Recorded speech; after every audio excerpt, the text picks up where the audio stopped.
Well, I'm delighted to be joined by three wonderful people from the world of culture and sport in this area of County Down, the Mournes. I've got a man here who won 2 All-Irelands for Down, the manager of the Down team. Well, we'll talk about the dates and all that after a while. Pete McGrath. Give Pete a big welcome. And this is Roberta Heaney from the Schomberg Society in Kilkeel. And Roberta, you're development officer. That's right. At the moment, and you do all sorts of things up there. I do everything. A real mix. Good. And on the far side is James Donaldson. James's big brother is in a leadership position at the moment politically. And we'll talk to James about that after a while.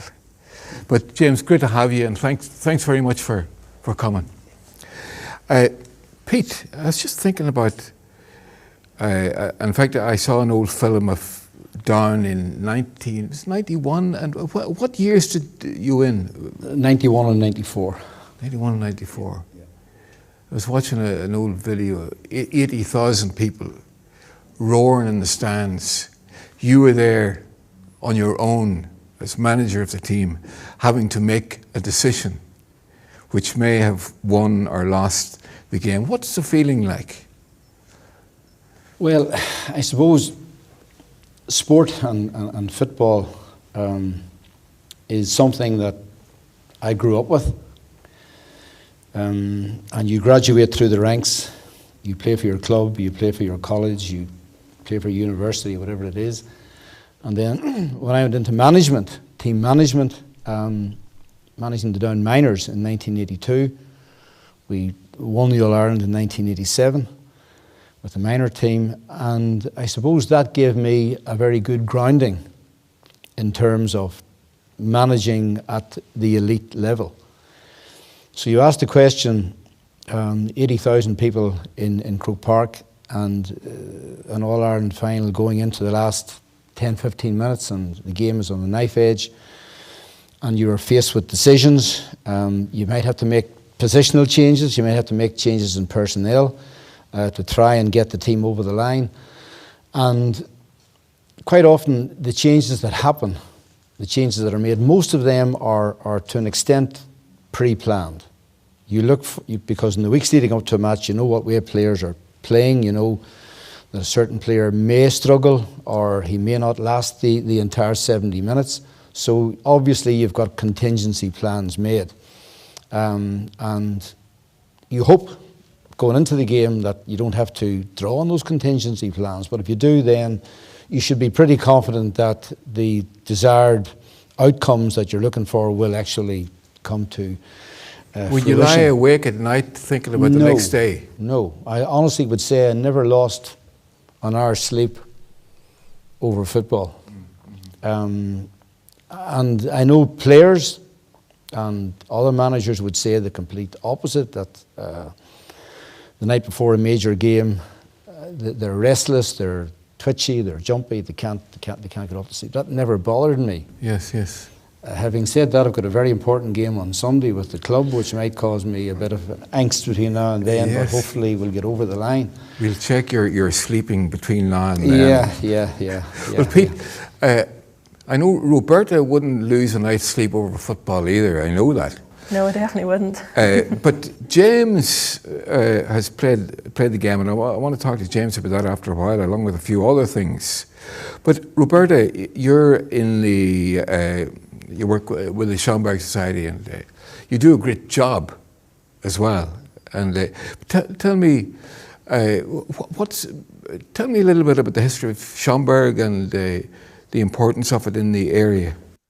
Well, Tommy, the Schomberg Society was formed back in 1998. It was originally formed from Fife and Lambeg drumming club, and from then it grew and developed. I suppose as the interest in Ulster-Scots grew more and more, that then led on to the formation of the Schomberg Society. And within the Schomberg Society, there's a lot of different elements of Ulster-Scots. Of course, we have our Highland Dance School, we have our 11th of July Reavers Festival, we have our Fuse FM Morn, Ulster-Scots Radio, and we have all of our other different music and cultural groups within the centre. So for us, it's a very important part of our identity. It's who we see ourselves as, it's everyday life, it's the language that we speak, it's a surname that we carry with us. It's really a big part of who we are. So it's something we're very proud of down in the Kingdom of Mourne, and it's great to see the culture and the traditions really flourishing. Fantastic, and we've got some of the dancers associated with the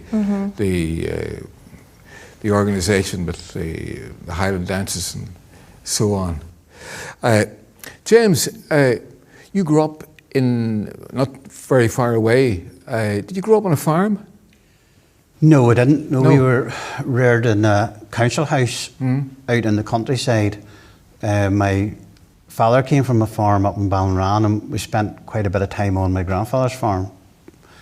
But we were reared in a wee council house just. Right. And how many was in the family? There was 5 brothers and 3 sisters. Right. And Jeffrey, where does Jeffrey come in? He's number 1 son. He's number one son. Did he show any signs of leadership in those days? In the young days, I mean. At school and that now, he would have been very active in the debating club that they had, and I think he won that a few times. And he would have been interested in politics, as would most of the family. My father was a member, had been a young unionist, and so politics was something that was in our house. And as I suppose in many houses, we grew up with that and with what was going on at the time. And yes, politics played a big role in our lives, I would say. Yes. You played a bit of football. I played a wee bit of football. I played for the school team and then for the local team, the Valley Rangers. Were you up scoring goals or back in the defence? I was more defensive.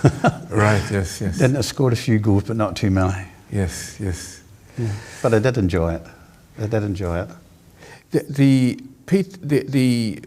The GAA is a very important part of the nationalist community, if you like. Tell us a little bit about the history, just briefly. When did it begin as a... The GAA as an organisation was founded in 1884. At that time in Ireland, there were a number of nationalist movements. There was the Gaelic League, was set up in 1893, which was to promote and to try and save the Irish language. At that time, there was a process which historians would call the Anglicisation of Ireland, where the pastimes of the Gael were effectively being diluted and overtaken by British influences, English influences. So the GAA was set up to promote Gaelic games and pastimes, to try and reinforce and to solidify what they would see as the national identity. And it was through the games and pastimes, the language, the music, and that the contribution that the GAA has made to the country can never ever be truly quantified. The majority of work and that has gone into it has been done by volunteers, by people who receive virtually no monetary reward at all. And speaking outside to a couple of people, I would say that not only the GAA, but sport generally, sport, I would say, has fashioned the lives of so many young people, be it Gaelic games, be it soccer, be it rugby, whatever sport you want to talk about. And it is such an intrinsic part of the lives of people.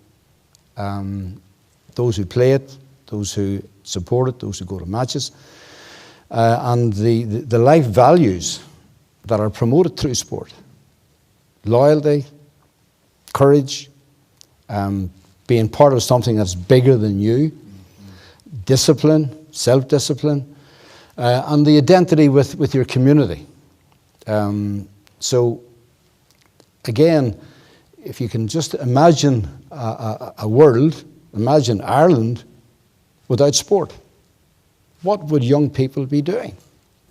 You don't get paid for it. I mean, it's an amateur sport in the sense of love of the game rather than less than professional, of course. But in fact, there's an interesting little poetic action poem done in the GAA place.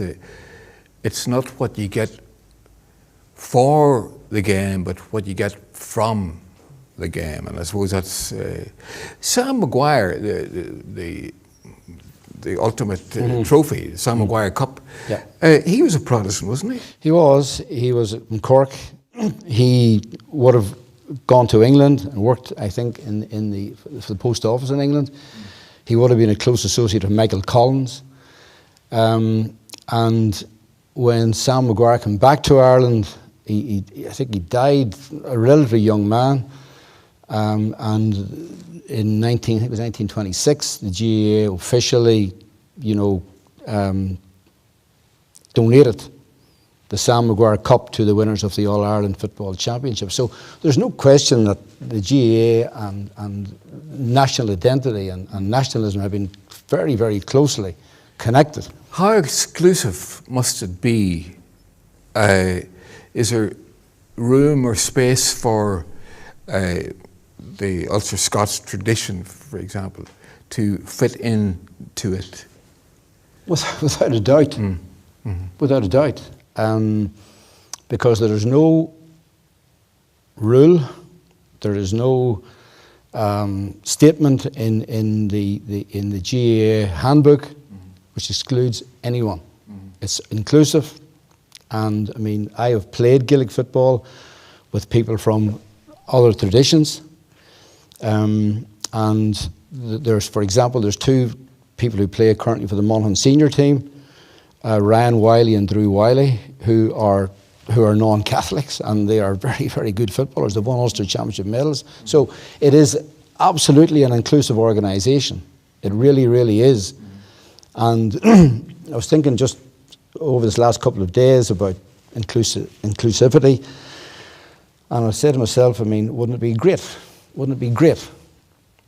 An All-Ireland final in Croke Park, and instead of the Artane Boys band, we have got an orange band playing flutes or whatever.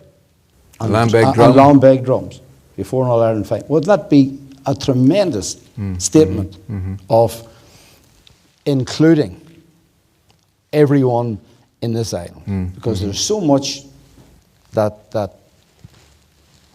is common to us and unites us. And those few things that maybe are divisive, let's sort them out. But absolutely, it's a very, very, very welcoming organisation. I can remember in 1994, Danny, when we won the All-Ireland, and Newry and Mourne District Council gave a civic reception. Danny was chairman at the time, and the Queen, I think, was visiting the north of Ireland at the time. And Danny said to me, he said, Pete, would you believe it? Even the Queen wore red and black the day, which is the down colours. So, I don't know. Well, there's hope. There's hope for us all. Of course. Well, we're going to have a song now, a very special song too, from Bróna McVittie. A song actually which was written by a man called Brian O'Higgins.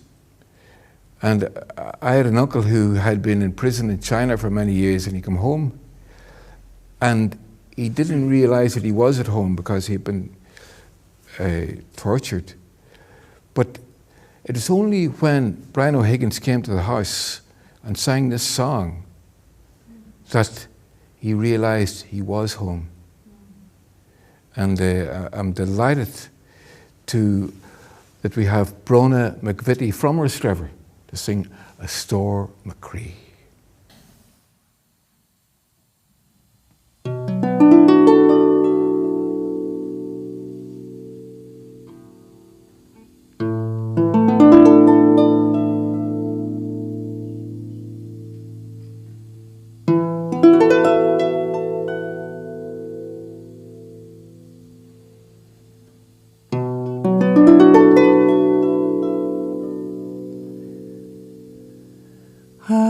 A storm o'chree when you're far away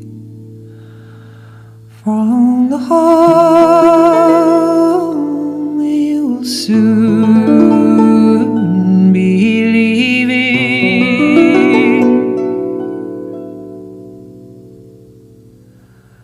Well, it's many a time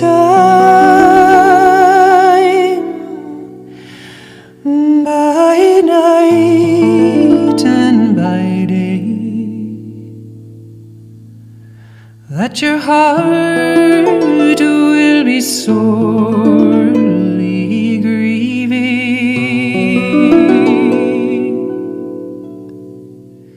and the stranger's land may be bright and fair and rich in treasures golden.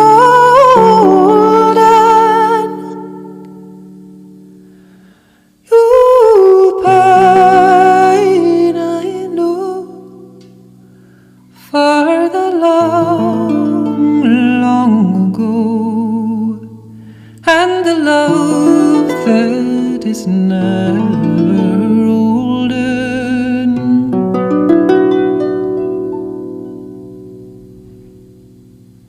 A storm o'chree in the stranger's land. There is plenty of wealth and of wheeling,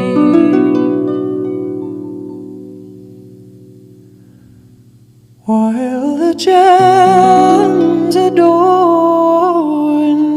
the great and the grand. There are faces with hunger peeling.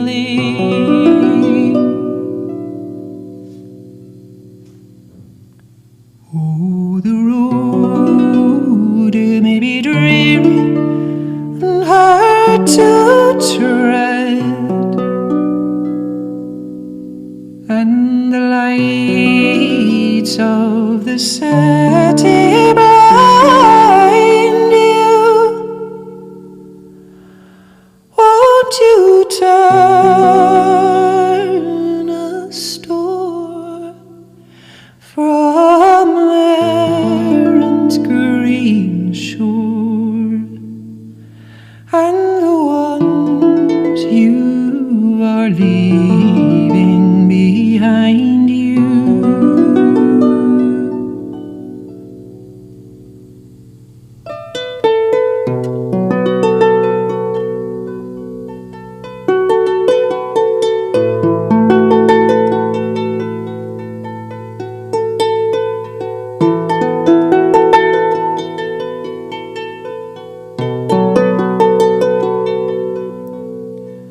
A storm o'chree when the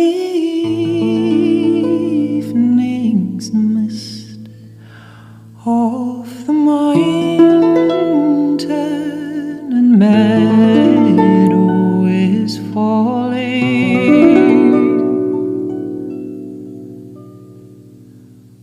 Won't you turn away from the throng and the list, and maybe you'll hear me calling?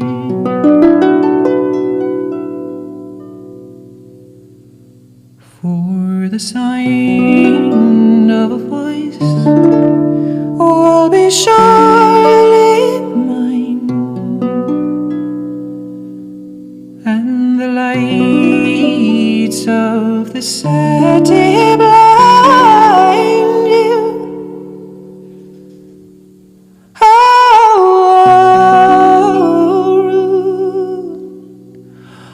won't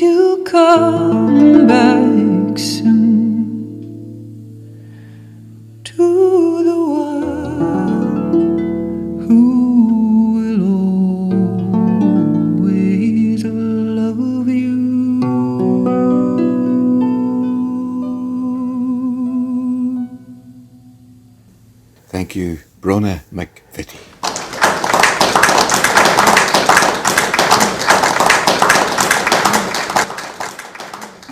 Roberta, you are involved in promoting the music within the Ulster-Scots tradition.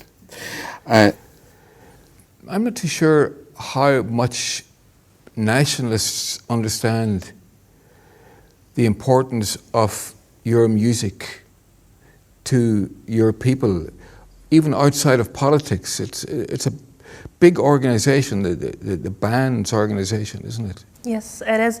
And sometimes I think people don't realise how important the marching band tradition or the Ulster-Scots tradition really is to people. For some people, it's their whole lives. Myself, I've been a member of a marching band since I was 7, and I still am. So I'm in a marching band now, almost 20 years. And it's a very, very proud part of my identity. All of my friends are in marching bands, my family, my father was in the band that I was in. And it's something we are very proud of. If you take marching bands, there's a lot of young people come through the doors. They're tutored, they're gaining skills, they're making friendships, they're learning a discipline. And, for them, young people are maybe out every weekend taking part, be it in a band parade or a concert or perhaps a contest. Some of them also undertake examinations, so it's a big part of their lives. You're bringing this music and dance outside your immediate area to other places, other communities. How important is that? I think it's very important. I think it's important that we showcase our identity, our musical tradition.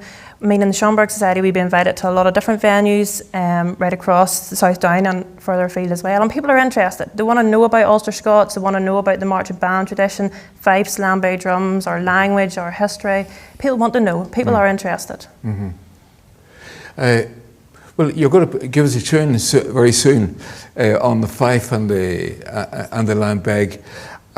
James, Lambeg drumming is also it's a very special art. I know Lambeg drummers who when they're away in their mind are practicing, and it's very much part of their life. There's a lot of different roles, syncopation and all those things. It's not just as simple as it looks, is it, to play? No, it's not. And it's like everything else until you get in on it and find out more about it, till you actually know what's going on. Lambeg drumming is a bit like football. There's competitions on every weekend in nooks and crannies all across the country. And you go there and there are people who are absolute fanatics Lambeg drumming, and their lives revolve around Lambeg drumming, and they're competition drummers mostly. They may not even be the drummers, they may be the guys that build the drum and set the drum, and there's a lot of skill involved, there's a lot of time involved, a lot of preparation for a drumming match. So during the week they'll meet, they'll be pulling it, giving the drum a pull, they'll be tightening it, they'll be putting heads in, they'll be practicing on it. And then when it comes to weekend, there'll be one man and his job is to drum it. There'll be somebody there to level the drum so that both sides of the drum, both heads are making the exact same pitch, because they'll be judged on that. And there'll be others there as well, a backup team to help get the drum in order, get it pulled, get it tightened. And the skill of a drummer, the sound of the drum, how well he can play it, there's a lot of work in it. And for some folk, it is their lives. And they're very proud of their Lambeg drums, and they're proud of their Lambeg drumming. And it is a tradition that stretches back for hundreds of years. And something that's great to see so many young people nowadays, a revival, you could say, in Lambeg drumming. So many young people now looking to get involved in it and to learn more about it. The fact that Lambeg drums are associated with the 12th of July or Orangism or red, white and blue, and the GAA is associated with the green, white and orange flag. And obviously they're separate identities in one sense, yet they both crisscross. Do you see any sense of common bonds now or in the future, Pete? Yes, absolutely. I mean, what James is talking about there, about the amount of time that people put into practicing, competing, the pride that they have in what they do. It identifies with their community, right? So, I mean, all of that also applies to the GAA. But unfortunately, I mean, for too long, and it's no one's fault, because we're all prisoners of history to a large extent, whether we like it or not. But sometimes when I talk about what the GAA does for the community, and James talks about what his, the Orange Order and the Lambeg drum and the practicing and what it means to their community, we're talking about two different communities. And that's the problem. That is a problem. And there's so much common ground. I mean, it would give me great pleasure, for example, to take a couple of young fellas from James' tradition, okay, to a Gaelic football match, show them what happens, the preparation, and then for them to take me to what you're talking about. Because we can learn so much from each other, and it's about sharing and about experiencing, because at the end of the day, life is it's a journey. It's about experiencing as much as you possibly can, learning from all the people. And I mean, for too long in this country, we've operated on what I call zero-sum politics. What is good for what the other one side gets, then somehow or other the other side are losing out. And until we get over that mentality, and I think the Orange tradition, the Orange Order tradition, and all the good things that they have done for people, for their own people, right? And all the good things that the GAA has done for this country, I think there's so much common ground, and there's so much potential benefit there.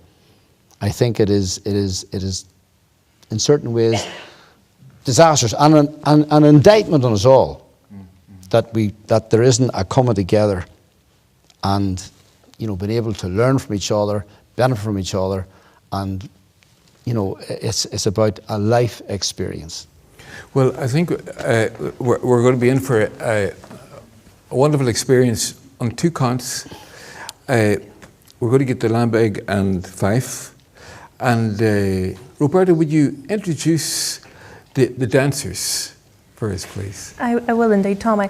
We're going to be joined by the Schomberg Society's Kirknarra School of Dance. And that's our Ulster-Scots, or Scottish Highland Dance School, based in Kilkeel and in Annalong. They were one of the first Highland dance schools formed in Northern Ireland way back in 2002. And I'm very, very proud to say that I play a big role in the dance school, and it's great to see them, probably the biggest there ever are.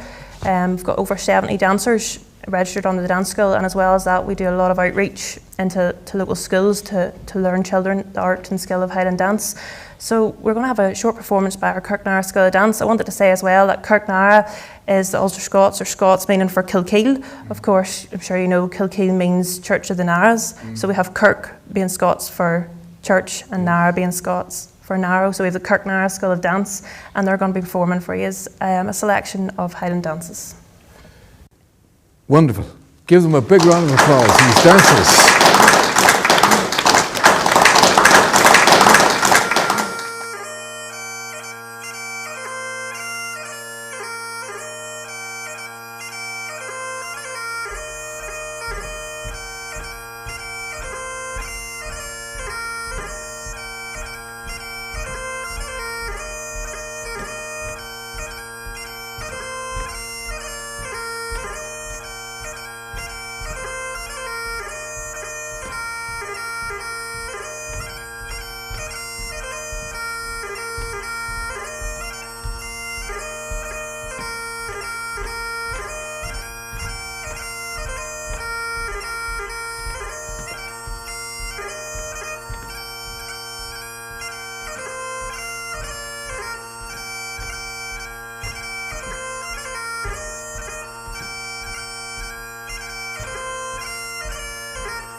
looking forward to hearing a few tunes on the Lambeg and Fife, and looking out for those what do they call them, paradiddles and semi-paradiddles.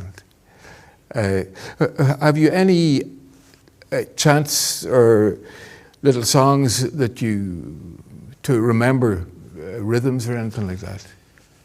Well, most of the counties would have their own time. So they'll all have wee rhythms, and some will have wee rhymes as well to remember. When young ones come along at the start to learn with us in Kilkeel, we learn them a wee rhythm, and it's Biddy Madole, Biddy Madole, Biddy Madole and Andy. And everybody in the Kingdom of Mourne nearly learns that wee one.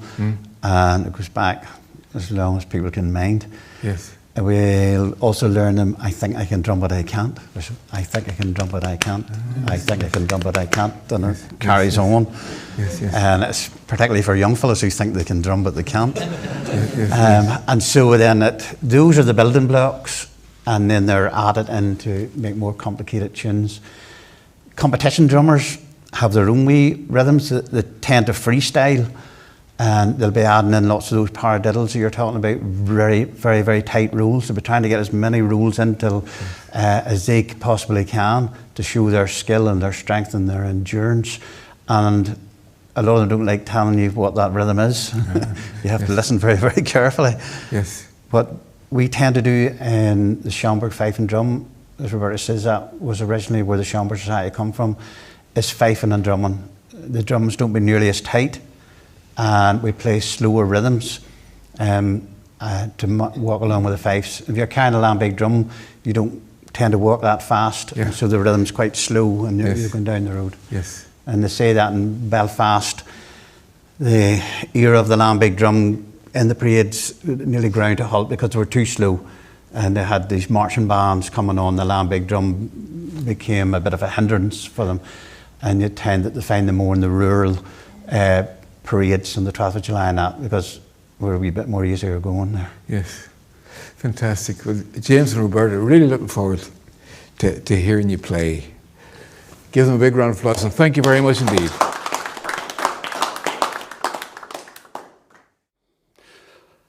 Okay, ladies and gentlemen, first of all, thanks to Tommy for inviting us along here today to give a wee demonstration on fifing and drumming.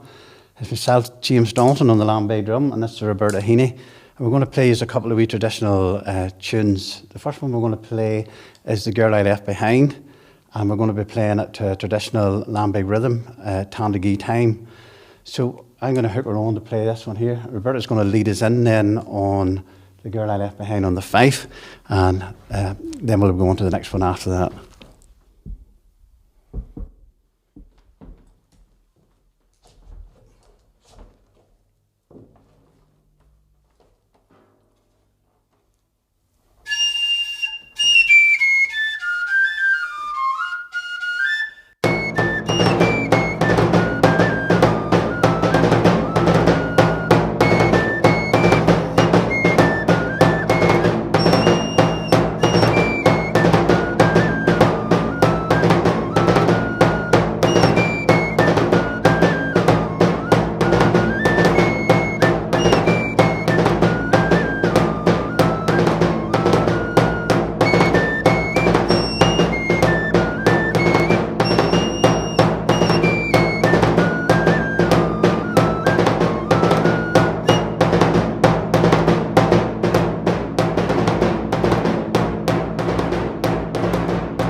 So that's the first wee tune.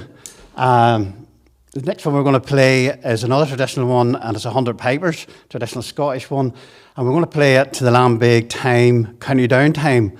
There's rhythms and times for every county nearly in Northern Ireland, and then lots of towns and villages have their own wee times as well and after that. So this is county down time. Roberta's going to lead us in once again on the fife, and it's a 100 pipers.